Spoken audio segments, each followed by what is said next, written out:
This is how I turned my 2023/24 vision board for 2025. Yes, you heard that right. So, as 2024 was drawing to a close, I found myself reflecting, as we all naturally do towards the end of the year, on how my year had gone, but also just slightly before that. Professionally, I had achieved so much, I would say, and for most people looking from the outside would be like, yeah, she's doing great, finally qualified as a lawyer, working in law, finally doing some really cool stuff in advertising law. But I could still feel a sense of deep dissatisfaction and unease.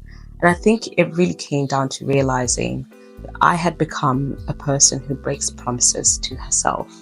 I wasn't happy with myself personally. Something was missing.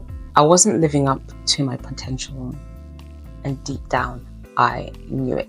Now, don't get me wrong, I am not one of those people that are all about hustle culture, but I do believe in living intentionally and doing your best when you can and within your means. Okay, please. For me, this realization was probably triggered by one of my goals towards the end of the year of being a bit more intentional with my faith and growing spiritually. And I realized the more that I studied and prayed, but also watched other creators and people in general who I feel were living out their purpose, I realized that I'd lost a bit of that in my personal life. So I had to find it. The moment that it hit me really hard that I had now become a person who lived by excuses was when I stumbled across a folder on my laptop that was titled the 1st of November 2023.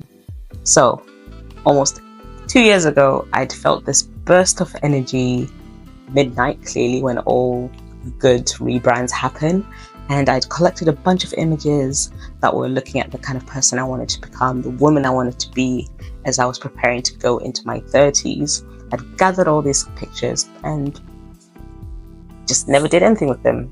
Had this folder, and then as I was reflecting towards the end of the year in 2024, I realized I'd lived out another year where I just kind of drifted with life, purposeless, just in the wind. Off we go.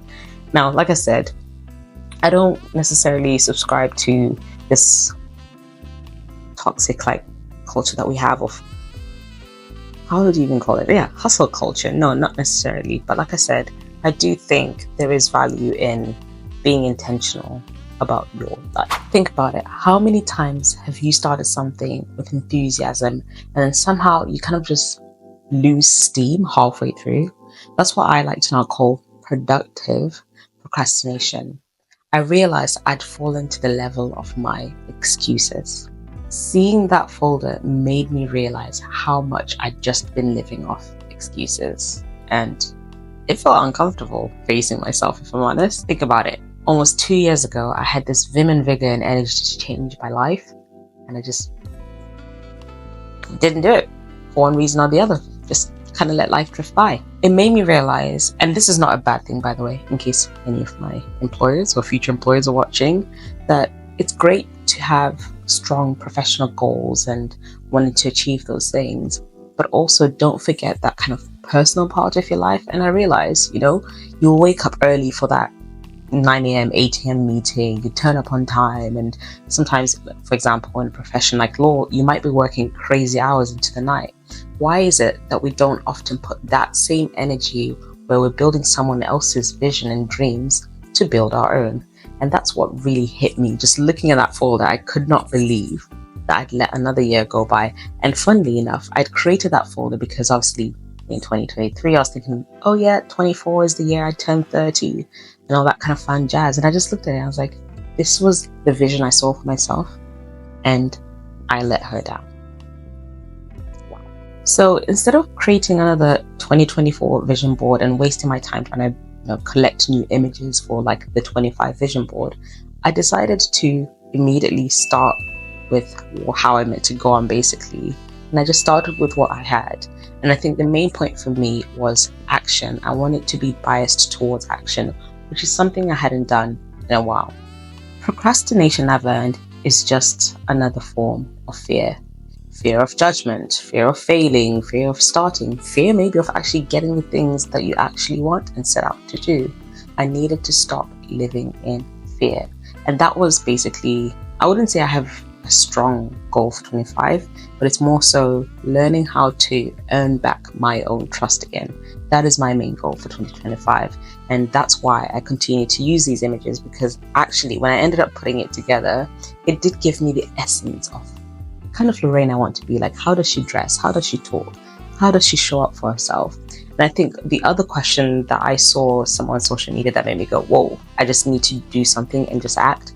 The question was like, if future you could talk to you right now, would they be disappointed or excited? And I was like, ooh, that hit me hard. I need to find that, but I need to find it somewhere. I put it. I put it somewhere in an image. Let's see. Yeah. So, if your future self met you today, would they thank you or resent you? And I was like, whoa, I do not want to resent myself a year from now. Yeah. So these are the lessons that I've taken from this experience. Don't live in fear of what others might think. It might feel late, but it's never too late. Be kind to yourself and forgive your past mistakes. When you know better, do better, and take it one day at a time. So I hope you've enjoyed that video, and I'm not going to make a promise and say, oh, this is going to be a series, but I think 2025 is just going to be a year of rediscovering myself, having a bias towards action, and fighting what I call the resistance, which is an idea that I got from a book that I've been reading recently called The War of Art. And I might do a little video about that and how I'm progressing through the book. So again, an idea, rather than waiting to finish the book, I might just do little mini updates as I go through each chapter. We'll see what happens. But thank you for listening to this video. Here's to 2025. And I'm also posting this without a plan to keep me accountable. And I hope you can join me on this journey of, rediscovering myself and embracing being a Renaissance woman who doesn't productively procrastinate because really she's scared deep down. Let's get into it.